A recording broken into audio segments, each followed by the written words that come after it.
അങ്ങനെ Rossi big boss ഇന്ന് പുറത്തായിരിക്കുകയാണ് സുഹൃത്തുക്കളെ. 6 വർഷമായിട്ട് കാത്തിരുന്ന് കിട്ടിയ അവസരമാണ് ബിഗ് ബോസിൽ കയറാനായിട്ട്. 6 വർഷം കൊണ്ട് കാത്തിരിക്കുകയാണ് എന്നൊക്കെയാണ് റോക്കി പറഞ്ഞിരുന്നത്. 6 കൊല്ലം കൊണ്ട് ഇയാൾ എന്ത് തേങ്ങയാണ് ഇതിനെപ്പറ്റി മനസ്സിലാക്കിയെന്നുള്ളതാണ് ഞാൻ വിചാരിക്കുന്നത്.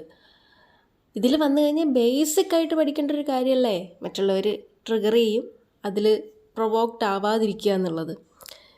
മൂപ്പര് തന്നെ എല്ലാവരും പ്രൊവോക്ക് ചെയ്യാനായിട്ട് ചെന്നിറങ്ങും, എന്നിട്ട് മൂപ്പര് തന്നെ പ്രൊവോക്ഡ് ആയിട്ട് ഓരോ പ്രശ്നങ്ങൾ ഉണ്ടാക്കി വെക്കുകയും ചെയ്യും.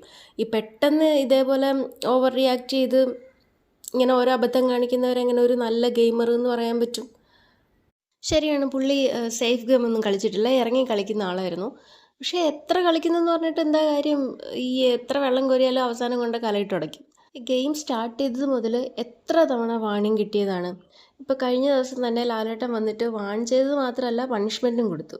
പക്ഷെ പുള്ളി ലാലേട്ടൻ വാൺ ചെയ്തതും ഇതൊന്നും കേട്ടില്ല. പുള്ളി ആകെ ലാലേട്ടൻ ഇടിക്കാൻ പറഞ്ഞത് മാത്രമേ കേട്ടുള്ളൂ.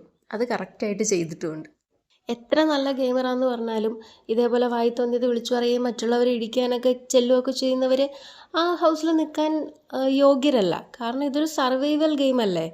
അപ്പം മറ്റുള്ളവർ ഇതേപോലെ ട്രിഗർ ചെയ്യും. ഈ പെട്ടെന്ന് ഇങ്ങനത്തെ ഒരു പിന്നെ ഓവർ റിയാക്ട് ചെയ്യാണ്, സെൽഫ് കൺട്രോൾ ഇല്ലാത്ത ആൾക്കാർ എങ്ങനെയാണ് അവിടെ സർവൈവ് ചെയ്യുക? ആക്ച്വലി അന്ന് ആ ജാസ്മിൻ്റെയും ഗബ്രിയുടെയും പ്രൊവോക്കേഷനിൽ എന്താ പറയുക, റോക്കി വീണപ്പോൾ തന്നെ അവിടെ ഉള്ളവർക്കൊക്കെ മനസ്സിലായി റോക്കി ഇത്രയ്ക്കേ ഉള്ളൂ എന്നുള്ളത്. ആരെങ്കിലും എന്തെങ്കിലും പറഞ്ഞ ഉടനെ പോയി അവരെ അടിക്കുന്നത് നമ്മുടെ അഭിമാനം കൂടുതലുള്ളത് കൊണ്ടാണെന്ന് പറയാൻ കഴിയില്ലല്ലോ. അതൊരു തരത്തിൽ പറഞ്ഞാൽ നമ്മുടെ തോൽവിയല്ലേ.